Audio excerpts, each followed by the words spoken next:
نگرانی مرکزی مجلس شورا حضرت مولانا ابو حامد حاجی محمد عمران اتاری مدظلہ العالی نے مدنی چینل پر براہ راست سنتوں بھرا بیان فرمایا۔ موضوع تھا بے مثال خواتین، اسلامی بہنوں کے لیے بالخصوص نہایت قیمتی مدنی پھول۔ بیان کے چند منتخب مناظر ملاحظہ کیجیے۔ نیک سیرت عورت، نیک سیرت خواتین کی برکت، کہ یہ خواتین کیسے کیسے مرد کلندر ان سے پیدا ہوا کرتے تھے، اس وقت کیسے کیسے صحابہ کرام کے یہاں کیسی کیسی اولاد اور ان کی کیسی کیسی پرورش ہوا کرتی تھی، اور بلکہ ایسی ایسی کرامتیں ظاہر ہوتی تھی کہ ماں کے پیٹ سے پیدا ہونے والے بچے قرآن کے حافظ ہوا کرتے تھے۔ خواجہ بختیار کاکی رحمۃ اللہ تعالیٰ علیہ کا بھی اسی طرح کا واقعہ ہے، اور بھی کئی ایسے آپ کو واقعات ملیں گے کہ ان کے یہاں پیدا ہونے والے بچے ماں کے پیٹ میں ہی قرآن حفظ کر لیتے تھے، کہ وہ جب ماں کے پیٹ میں ہوتے تھے تو ماں قرآن پڑھا کرتی تھی، ماں کو قرآن یاد ہوتا تھا۔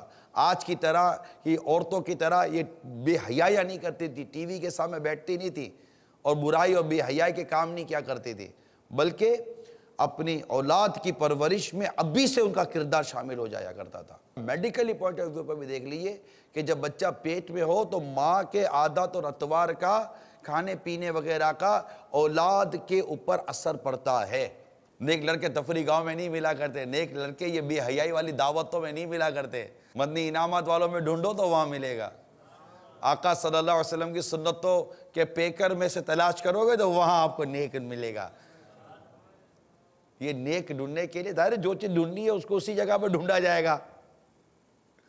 جب نیک ڈھونڈنا ہے تو مدنی ماحول سے ڈھونڈو، عاشقان رسول میں سے ڈھونڈو، تو انشاءاللہ آپ کو وہاں سے آپ کی سوچ کے مطابق نیک لڑکا ملے گا۔ آپ کی بیٹی کو وہی خوش رکھے گا جو خوف خدا والا ہوگا، اللہ سے ڈرتا ہوگا، اس کے حقوق ادا کرے گا۔ کون ڈھونڈتا ہے نیک اور پرہیزگار لوگوں کو؟ کون ڈھونڈتا ہے نیک اور پرہیزگار شخص آپ کی بیٹی کے لیے؟ آپ کو پتہ ہے کہ میری بیٹی کیا نیک ساکھتے رہے گی، خود ایک ٹائم کی تو نماز پڑھتی نہیں ہے۔ سمجھنے کی کوشش کیجئے اس فلسفے کو، اور اب بھی نہیں سمجھے گا تو کب سمجھیں گے؟ اب گھر کے گھر اجڑ رہے ہیں، گھر کے گھر تباہ و برباد ہو رہے ہیں۔